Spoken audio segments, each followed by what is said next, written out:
Esta es una producción de Grupo Fórmula. Yo quiero arrancar con una lista de lo que a mi juicio, y esto pues, lo podemos debatir y pueden estar o no de acuerdo conmigo, Luis y Bernardino, para mí los 10 principales eventos o sucesos políticos ocurridos en México en el año que está por concluir dentro de una semana.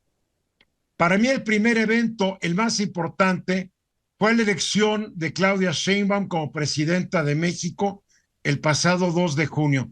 No solamente porque es la primera presidenta, sino porque ganó una mayoría impresionante de votos. Claro, no se compara cuando el PRI ganaba con el 90% de los votos en la época de la dictadura perfecta, pero ganó con casi 36 millones de votos. Para mí ese es el suceso más importante. En segundo lugar, colocaré yo, ese mismo día, el 2 de junio, se consolidó el poder, el dominio político de Morena en todo el país. Ganó las gubernaturas que estaban en juego, ganó mayorías contundentes en el Congreso Federal, en ambas cámaras, ganó mayorías en algunas de 2/3 partes en varios de los congresos de los estados. Y relacionada a esta, la tercera para mí importante, sería la muerte del PRD, la desaparición del registro como partido político nacional del PRD, que dio origen a lo que hoy es Morena, como el PRI le dio origen en su momento al PRD. Creo que esas son 3 noticias políticas para mí que fueron fundamentales. La cuarta, y no es en orden de importancia, obviamente la primera de las primeras es la elección de Claudia Sheinbaum. Ya además ustedes podrán ponerla en segundo, quinto, noveno lugar, pero la cuarta son los retos que siguen en asuntos de seguridad pública, incidentes violentos, asesinatos de funcionarios públicos, extensión de las actividades económicas ilegales, de los cárteles y de otras bandas del crimen organizado, ya no solamente el narcotráfico, trata de personas, sino que también ahora va a ser crimen organizado a venta de vapeadores por los caprichos del aldeano que nos gobernó y la sumisión y poco carácter del Congreso que dijo, basta, no hay que estar haciendo estupideces y deformando más la Constitución. Obviamente los problemas de Culiacán son parte de esta nota, los retos en seguridad pública. En Culiacán se arruinó el asunto después de que uno de los hijos del Chapo Guzmán secuestró al Mayo Zambada, el otro capo del cártel de Sinaloa, y se lo llevó a Estados Unidos. Como quinta noticia, la reforma judicial que ahora hará que los jueces, ministros, magistrados sean electos por votación popular. La sexta es la reducción de la tasa de interés del Banco de México. De agosto pasado hasta hace unos días, el 19 de septiembre, el Banco de México hizo varias bajas a su tasa de interés. Estaba en el 11% y ahora está en el 10%. Todo esto para combatir la desaceleración económica que estamos viendo y controlar la inflación.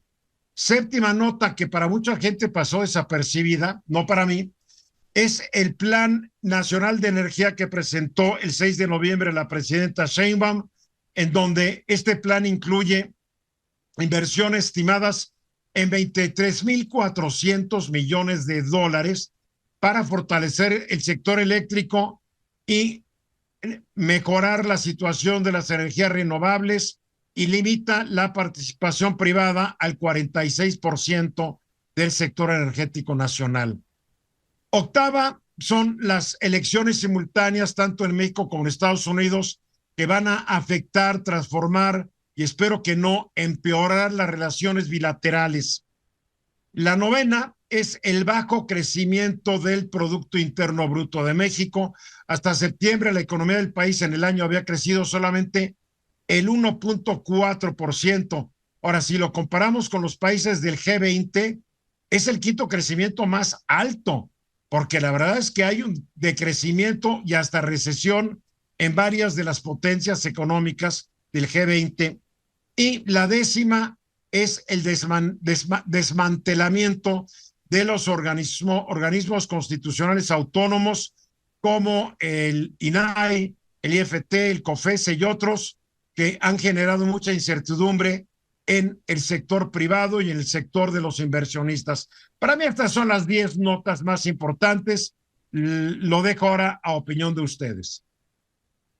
Pues sí, Eduardo, sin duda coincido con la mayor parte de las notas que has comentado, una fundamental y el cambio y la fortaleza del partido Morena en este año, en el mes de junio, sin duda, y además la mayoría de las cámaras de diputados senadores, que esa es también una característica importante, porque de ahí, como bien sabemos, pues se han venido todas las leyes, se han dado todas estas reformas, se han dado reformas constitucionales.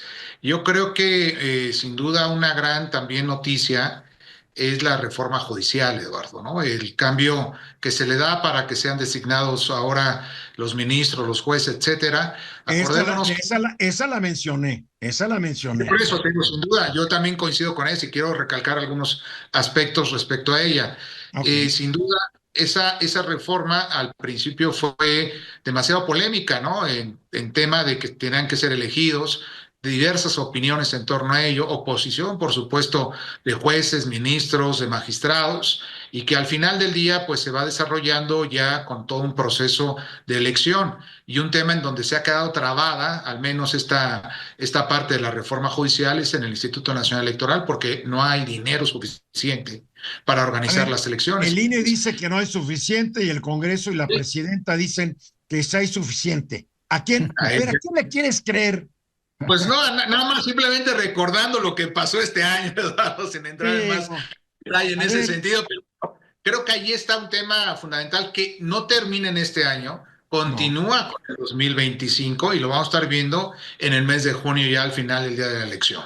Luis. Yo coincidiría también, incluso en ese orden que los vas mencionando, porque la elección de la presidenta Claudia Sheinbaum y la supermayoría que tienen hoy los miembros de Morena y sus aliados en las cámaras del Congreso han ido derivando en muchos de otros acontecimientos que tú fuiste narrando y todo está interrelacionado. La relación bilateral de México y Estados Unidos por esta elección simultánea va a tener un gran impacto muchas de las reformas que se han aprobado este año, ¿no? Sabemos que en la renegociación del TEMEC el tema de la competencia económica será un aspecto que tendrá puntualización como parte de la revisión. La reforma judicial también ha sido objeto de observaciones y al final todo eso ha ido derivando de la elección de junio, ¿no? De la elección de la presidenta, pero fundamentalmente de las cámaras, ¿no? Creo que si la presidenta hubiera ganado sin la mayoría que hoy tienen las cámaras, probablemente estamos hablando de un escenario político y económico totalmente distinto, ¿no?